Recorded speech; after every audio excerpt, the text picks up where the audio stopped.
ايه رأيكم نعمل مع بعض الفطير المشلتت بطريقة سهلة وبسيطة جدا وسريعة؟ مش هتاخد معانا ولا وقت ولا مجهود، وبكيلو دقيق واحد هتعملي عشاء جميل وفطار حلو جدا، جميل بمعنى الكلمة، ومش هياخد معاكي ولا وقت ولا مجهود.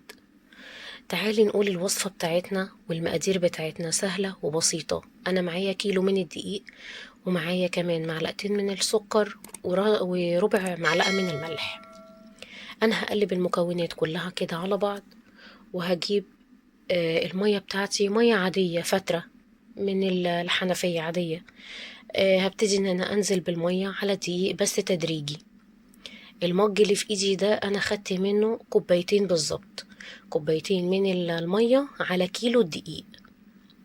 وهبتدي ان انا الم العجين والم الدقيق بتاعي بالمية تدريجيا بالشكل اللي انت شايفاه ده. مش هتاخد معاكي اي وقت، وهنعمل مع بعض أحلى فطير مشلتت ينفع للفطار وينفع للعشاء.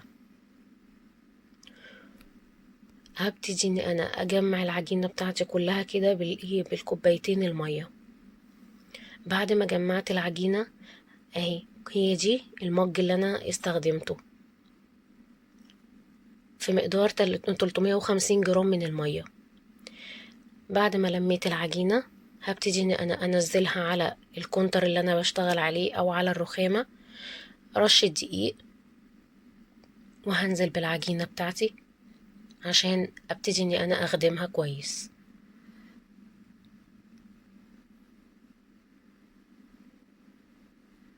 وهبتدي اني انا اخدم العجينة بتاعتي، بس مش هدعكها كويس، يعني مش هخدم العجينة جامد.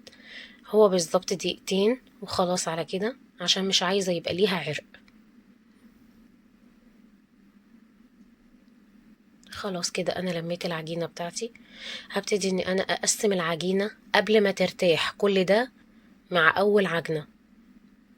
هبتدي ان انا اقسم الكيلو دقيق على 6 قطع.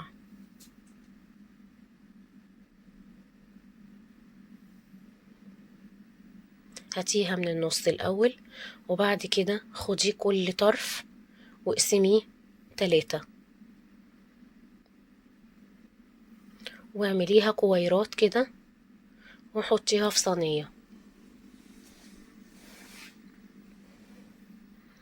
لو حسيتي ان في كورة اكبر من التانية تقدري ان انتي تقسميهم بالظبط. المهم ان تطلع الكورة الكويرات كلها مقاس واحد. بعد ما قسمتهم كده هبتدي اني انا احط عليهم الزبدة بتاعتي علشان الوش بتاعها ما ينشفش، وهسيبها ترتاح بتاع نص ساعة. هسيب العجينة بتاعتي ترتاح نص ساعة. أهم حاجة في الفطير المشلتت الراحة. بعد ما ارتاح النص ساعة هبتدي اني انا افرد العجينة بتاعتي بالشكل ده.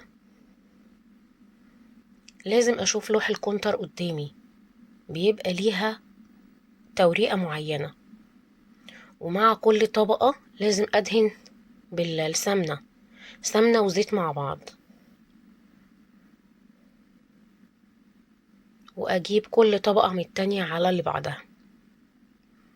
انت تقدري في الخطوة دي تقدري ان انت تحشي العجينة بتاعتك، تحشي الفطيرة. بس انا عايزة عجينة كبيرة حلوة، فانا حطيت 2 في واحدة، يعني عملت كل فطيرتين لواحدة. لازم تدخلي هوا كمان جواها. افردي العجينة كده وهوي تحتيها عشان تدخل الهوا. هسيبها ترتاح كمان حوالي ساعة. بعد كده بعد ما ارتاحت كمان الساعة هفردها كمان في الصينية بتاعتها، وهدخلها الفرن على درجة حرارة 180. مش هتكمل تلت ساعة، نص ساعة بالكتير قوي، وهتكون استوت من فوق ومن تحت ووشها جميل. لو عايزة تحشي العجينة دي براحتك، عايزة تحشيها جبنة، عايزة تحشيها سجق، عايزة تحشيها اي حاجة براحتك خالص. عايزة تعملي عجين يعني فطير شرقي برضو براحتك. وده الشكل النهائي بعد ما طلعت. ومن كيلو دقيق واحد عملنا فطير مع شوية عسل، بسم الله ما شاء الله، شوية فطير زي الفل، وتاكلي منهم ما تشبعيش. واحسن ما تشتري الفطيرة من بره ب20 جنيه وملهاش اي طعم. وبألف هنا وشفا. معاكي ام يوسف من قناة اكلة وتكة. باي باي.